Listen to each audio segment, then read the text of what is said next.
पढ़ करके निकले नौजवान छात्र छात्राओं, जागना पड़ेगा।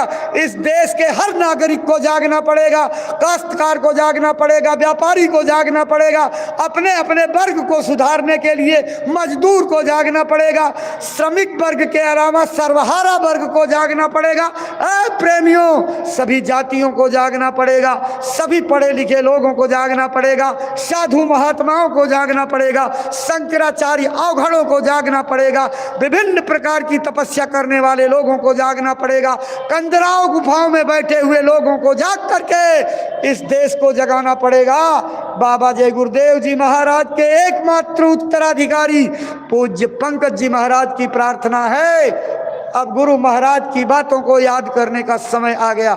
गुफाओं कंदराओं में बैठ करके साधना का नहीं, इस मानवता की डूबती हुई नाव को बचाने के लिए समाज में आने की जरूरत है। एक एक गांव, एक एक साधु अगर उठा ले तो इस देश के लोगों को शाकाहारी नशा मुक्त बना करके दिखा दे तो राम राज्य आने में कोई देर नहीं लगेगी, कोई देर नहीं लगेगी। लेकिन अगर हमने ये मान लिया है कि रामायण की चौपाइयाँ और दोहों को पाठ करने से आ जाएगा, नहीं आएगा।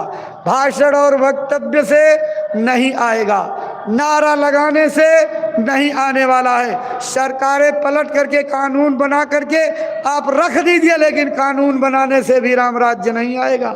महाराज जी तो रोज रोज इस बात को कह रहे हैं, अगर राम राज्य सच्चे अर्थों में लाना है तो मानवता का, मानव धर्म का, मानव कर्म का, सत्य दया करुणा उदारता का, प्रेम प्यार का आपको प्रचार करना पड़ेगा।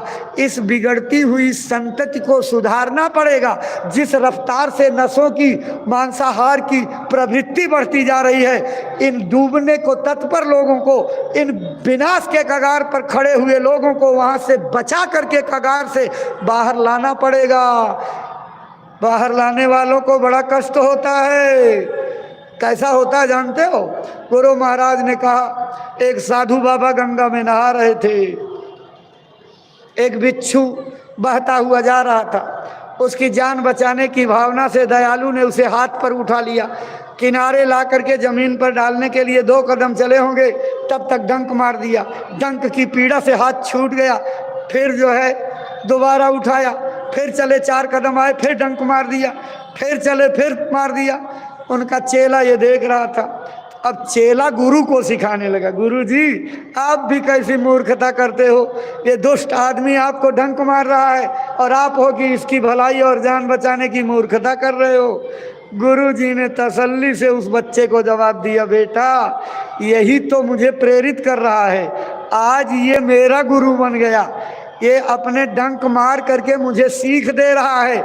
अगर ये अपनी दुष्टता को नहीं छोड़ता है, ये कह रहा है कि मैं अपनी दुष्टता नहीं छोड़ूंगा, तो मैं अपनी दयालुता को क्यों छोड़ दूं? ये मेरा गुरु बन गया, मुझे शिक्षा दे रहा है कि दयालुता का स्वभाव मत छोड़ना। तो ये दुष्टता की आदत ने मुझे शिक्षा दे दी। भाई बहनों, जब आप डूबते हुए लोगों को बचाने चलोगे तो बड़े डंक, बड़े ताने, बड़ी परिस्थितियां आपको झेलनी पड़ेंगी, लेकिन आप अपने शरीर के चिथड़े चिथड़े उड़ जाएं, लेकिन गुरु के आदेश बजाने से मत चूकना। भल्ला साहब की कहानी हमारे राष्ट्रीय उपदेशक ने सुना कर की अगर भल्ला 1 बार की सेवा, 2 बार की सेवा, 100 बार की सेवा, 1000 बार की सेवा के बाद ऊब करके अपने धनाढ्य व्यापार को खत्म करके किराए के महल में रहने शुरू कर दिए और वो भी गुरु जी ने बेचवा दिया, तो अगर ऊब गए होते तो क्या आज भल्ला का इतिहास रोशन होता? कभी नहीं होता। इसलिए इस कसौटी पर कसने हैं गुरु जी, कसते चलो, चलते चलो, घबराना नहीं, आपका इम्तिहान है। गुरु जब अपने प्रेमियों से खुश होते हैं तो कई बार आपको बताया गया 3 चीजें वरदान के रूप में देते हैं, गरीबी, बीमारी और बदनामी। ये 3 चीज ऐसी है हम में से कोई नहीं चाहता है, ना हम चाहते हैं ना आप चाहते हैं। मैं बीमार हो जाऊं, मैं गरीब हो जाऊं, चारों तरफ मेरी बदनामी होने लगे, निंदा आलोचना लोग करने लगे, ये कोई नहीं चाहता। इसका मतलब हम कोई भी गुरु को खुश नहीं करना चाहते हैं। ये तो बड़ा टेढ़ा विज्ञान है, जो इनको गले लगाएगा वही गुरु को खुश करेगा।